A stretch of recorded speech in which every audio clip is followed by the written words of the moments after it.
African American who has hypertension. She is obese but recently started a new diet. She is coming in for a follow-up appointment regarding her new medication and diet change. Before the nurse enters the room, they have reviewed Ms. Dubai's charts and discussed with other healthcare providers who have worked with Ms. Dubai as a part of the pre-interaction phase. To begin with the visit, the nurse will greet the patient and introduce herself as part of the orientation phase. Knock, knock. Come in. Hi, Mrs. Dubai. My name is Mackenzie, and I'll be your nurse today regarding your medication change and your new diet. And it should take about 10 minutes. Is that okay? Absolutely. Okay. How you doing today? Pretty good. How about yourself? Not too bad. It's a little cold. Yeah. Notice how the nurse knocks before entering the room, confidently walks in, makes eye contact, addresses the patient with the appropriate title, and sits in the patient's personal zone. The nurse also shows that they are interested in what the patient has to say by using the SOLAR acronym as a nonverbal communication technique. This means sit facing the patient, leaning toward the patient, establishing and maintaining intermittent eye contact, and relaxing. This helps to establish a positive and trusting nurse-patient relationship. On the other hand, when the nurse walks in looking preoccupied and inattentive, incorrectly addresses the patient, and sits in an inappropriate zone of personal space, it changes the dynamic of the relationship immediately. Hi, sweetie. I'm Yusuf. I'm going to be doing your assessment today about your obesity and hypertension. Why don't you tell me how your new diet... After orientation phase, the nurse and patient move into the working phase, where they will assess progress to current goals and modify current plans so the patient may meet their goals. In the following example, the nurse will answer the patient's questions in a manner that creates barriers. It's really hard for me to stop eating fast food. So how soon do I have to stop eating fast food altogether? I mean, really all depends on how long you want to live, so... Wow, jeez, a long time hopefully. Yeah, me too. We'll work Be on it. careful when using humor with your patients. Not everyone will appreciate it or find you funny. Not only does this nurse come across as rude and sarcastic, but the patient's question was not answered or addressed properly.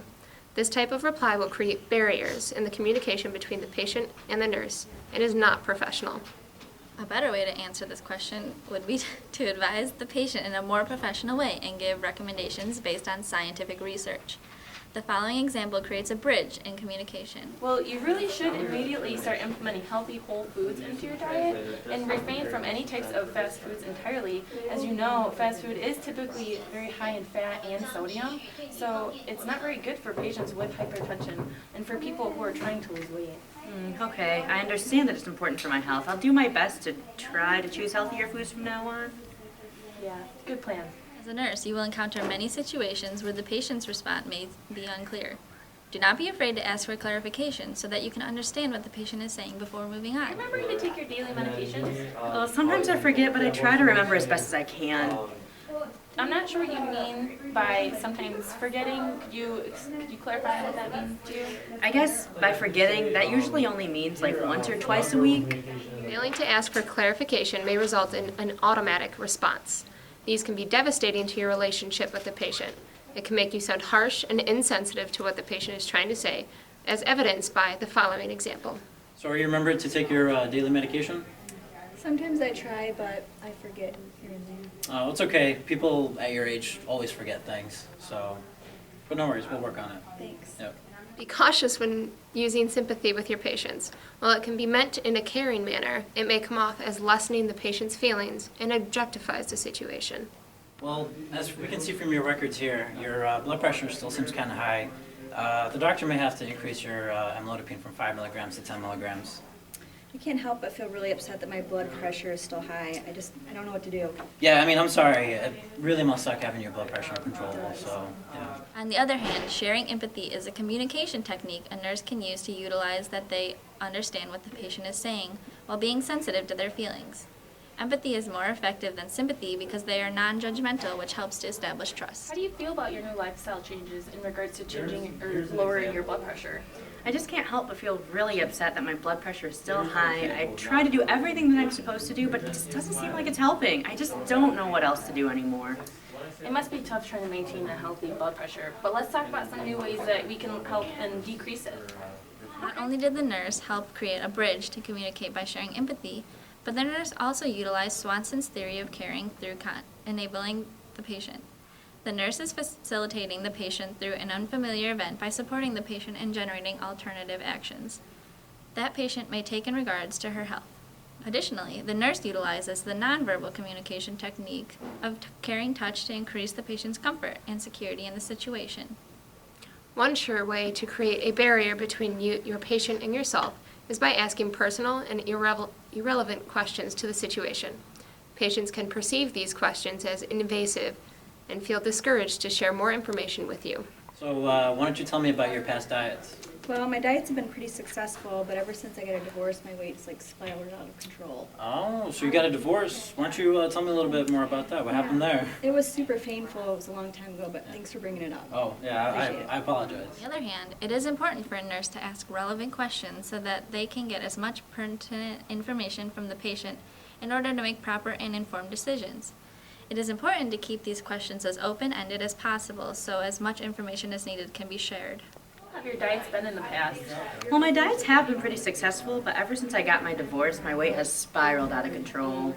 Could you tell me more about those previous diets? It is important to progress through the assessment of the patient. Be careful not to change the subject when the patient is trying to communicate their story with you.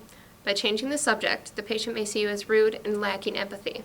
This is another way to block communication between the nurse and patient. Switching my diet to more healthy approaches, and I'm worried I won't be able to commit myself to switching so abruptly and keeping the diet up. Okay, well, let's actually focus a little bit more on your blood work. It shows that your cholesterol levels are still high.